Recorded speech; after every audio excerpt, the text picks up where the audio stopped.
On an ordinary morning in Jerusalem, women from several countries walk into the same building. They were from Panama, Paraguay, Argentina, Taiwan, Rwanda, the Dominican Republic, and Brazil, among others. Most are the wives of ambassadors, but they did not come to sign a treaty this time. They came to start something new they intend to take home.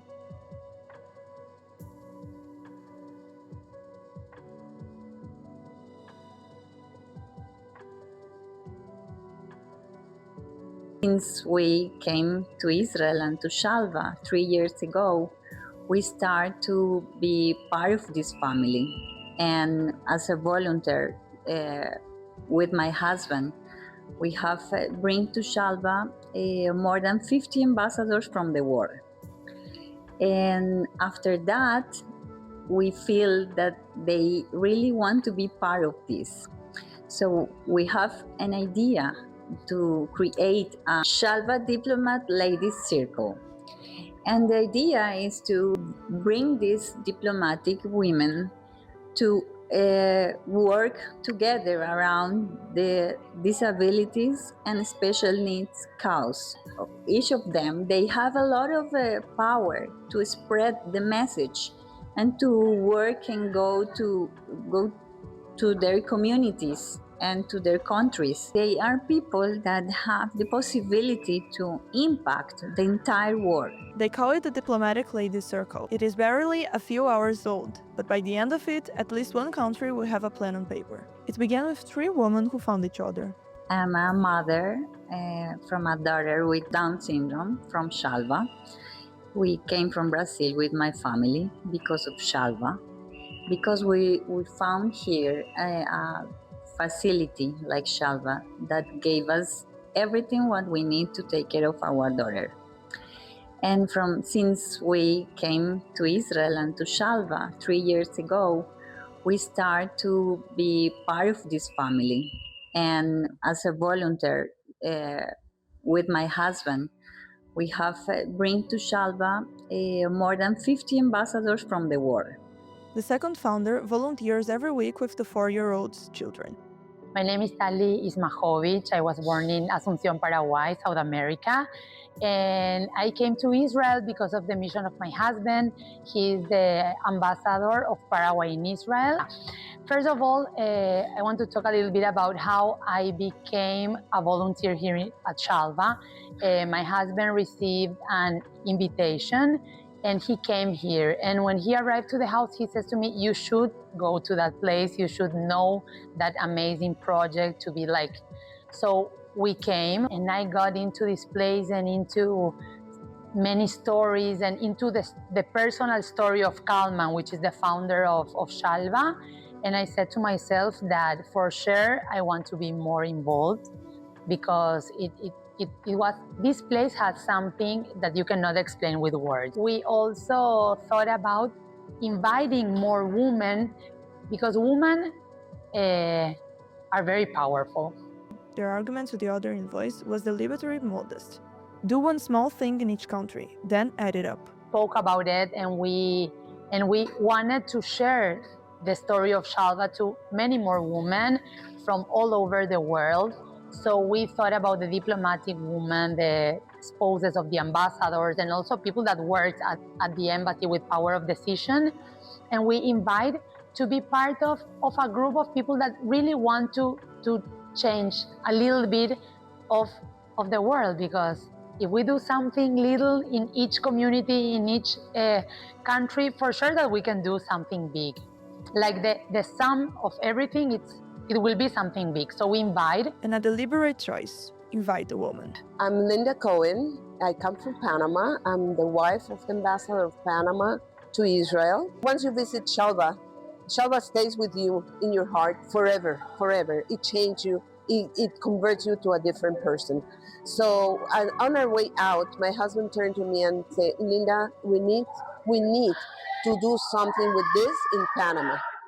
So we spoke to the first lady, and good enough, she was exactly looking for a program like this, and we make the connection, and now we're working together. It's such an amazing thing. It's a miracle indeed. And as we say, we in all our countries, we have centers, we have good intention, good people, and we want to do things. But I think that what they develop here is very, very advanced. And through the diplomatic circle, we can expand and give wings to whatever we have here in Shalva, which is amazing, to fly to our countries and give us the benefits to our children much needed.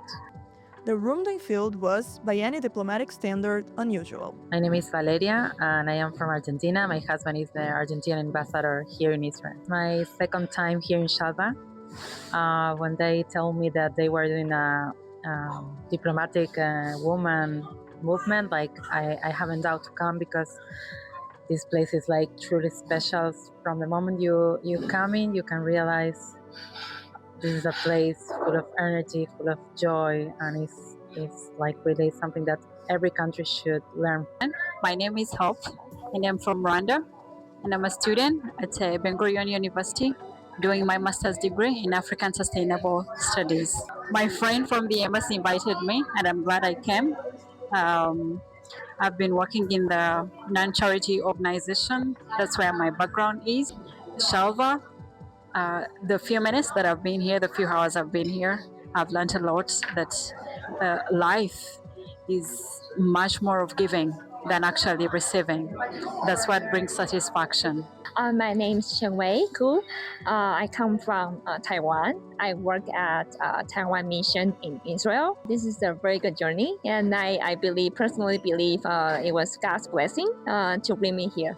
Today's circle made me feel like it's very intimate relationship among women diplomats and also diplomatic circle, and also how it connects us together through this meaningful work Shalva does. What unites them is not a region or a language. It is a specific idea about what a government owes its most vulnerable citizens. It's like really something that every country should learn from. So I think that any country that have moral values, it's a country that should look forward to have a place like this, like to take care of every citizen in his own country. So a country that take care of these people the way that Shalva takes care speaks volumes about its moral values. To understand what convinced them, you have to know what this building is and who it was built for. Shalva, Hebrew for serenity, exists because of one child. Yossi Samuels was born healthy in Jerusalem in 1976. At 11 months, a routine vaccine from a faulty batch left him blind, deaf, and acutely hyperactive. Yossi is blind and deaf. He was injured when he was 11 months old, and I want to make sure you know that the vaccine he was injured by wasn't your standard vaccine. They had problems for 6 months with a vaccine. For whatever reason, they did not cancel it in this country in 1977 for 6 months, and hundreds of children were injured. Yossi was one of them, and his was blind and deaf. Many others are not here to tell their story. For 6 years, there was no way to reach him. Then, a deaf teacher spelled a single word into his palm. Of course, there's letters in Hebrew that there aren't in English, so there are different symbols. And a deaf lady spelled 5 letters, Hebrew letters, in his hand for the word table in Hebrew, going back when he was 8 years old. And days on end, and he suddenly smiled, one palm on the table, the other was spelling in his hand. And at some point he smiled, and she had the smarts to understand. She could have missed it, but she understood this was his breakthrough to communication. And when she explained it to us, running into our house screaming, we had no idea what she was talking about. We thought she was nuts. Yossi's mother, Malki, had made a promise years earlier that if her son were ever reached, she would spend her life on other families like hers. When Yossi broke through, she kept it. We could communicate, he could speak. And my wife at that time sat me down and said, I promised something, and God delivered, and Yossi's had his breakthrough. It's payback time, and I need your help. So I tried to get out of it, but it didn't help. And I was in the computer field already.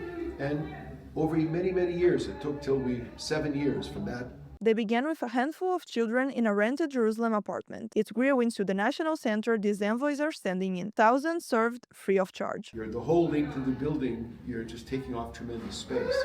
And she said, Randy, for me, these aren't hallways, this is living space.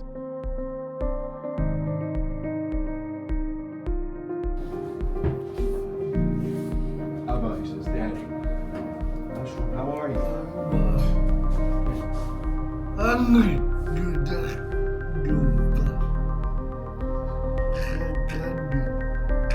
Israel's foreign ministry saw the same thing years ago and did something unusual with it. It made a charity for disabled children an official envoy. We have become the agent of the Israel Foreign Ministry, and we're very humbled to be there. But it's just a tremendous, really a humbling fact that the Ministry of Foreign Affairs has made Shalva their ambassador to the world. And they have said over and over again that they have never seen anything in terms of all the efforts they make a connecting factor. And that connecting factor is because people obviously have connections to the military, to academics, but the connecting factor is our humanity. And there isn't a country and there isn't a person who isn't conscious of the problems that everybody faces with a challenged child, whether it's a family member, whether it's a friend, what have you. The logic is that disability is a challenge shared by every country, and unlike an arms deal or a trade pact, it is personal. We're here for that. We have what we call the Shalva Institute, designed simply to share what we do with others. But as opposed to so many other kinds of relationships, whether it be military or political or high-tech, they're very nice, but they're not personal. This is something person to person, and the foreign ministry has recognized the power that it has in impacting people from all over the world.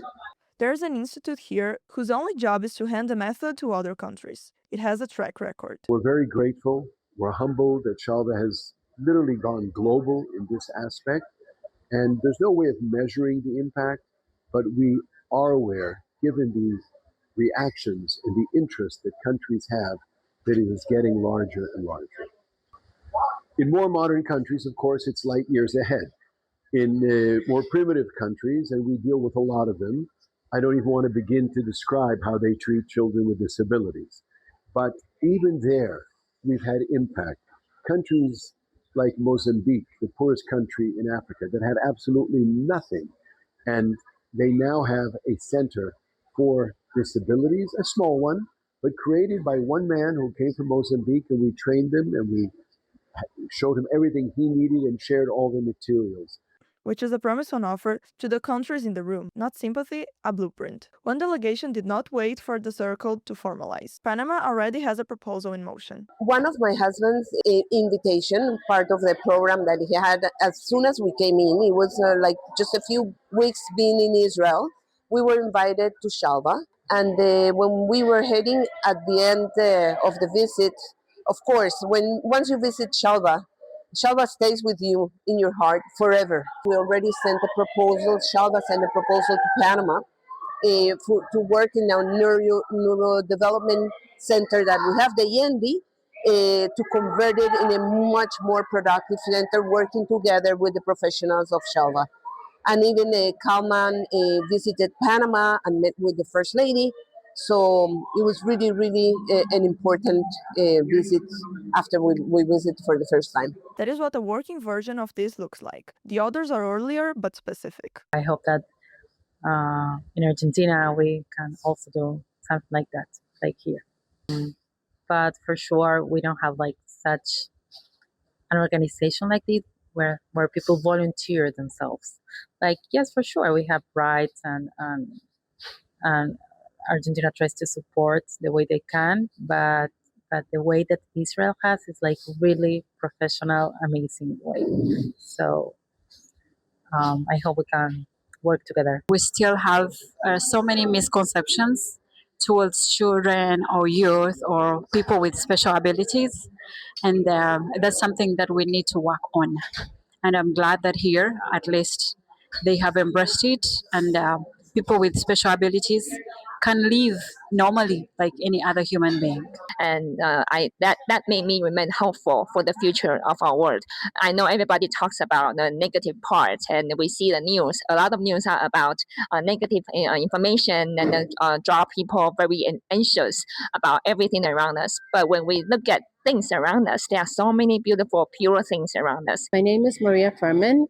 I am from the Dominican Republic. My husband is the ambassador to the Dominican Republic to the state of Israel. I got twice the invitation. Tally from Paraguay, she invited me. I also had the invitation from the embassy. And I said, this is twice. I have to. And I've heard about the place before, so I was curious what this place is all about. I was really touched. I don't know, something a little bit emotional just to see what it's doing and the people and the kids. There's something about this place. It really, really touched me. Dozens of envoys, dozens of different systems, budgets, and attitudes toward disability waiting at home at one single morning in Jerusalem. I think it's absolutely amazing that today we had 20 some odd or either ambassadors to Israel or wives of ambassadors to Israel. We've created a new circle of impact. They're all very, very excited. They're very connected now, one to the other, and they're all determined to make change in their country. When you have an individual, it's difficult. When you have a group with something to lean on, and Shalva is here, of course, to facilitate, then I'm very, very hopeful that they will each take it back to their country at the level they can manage, and that we will have real impact. The founder's bet is the oldest one in diplomacy, that a small group with something in common can move a policy a country never prioritized. Panama has a proposal, the rest have a promise. It started with 3 women, 1 building, and a word spelled into a boy's hand.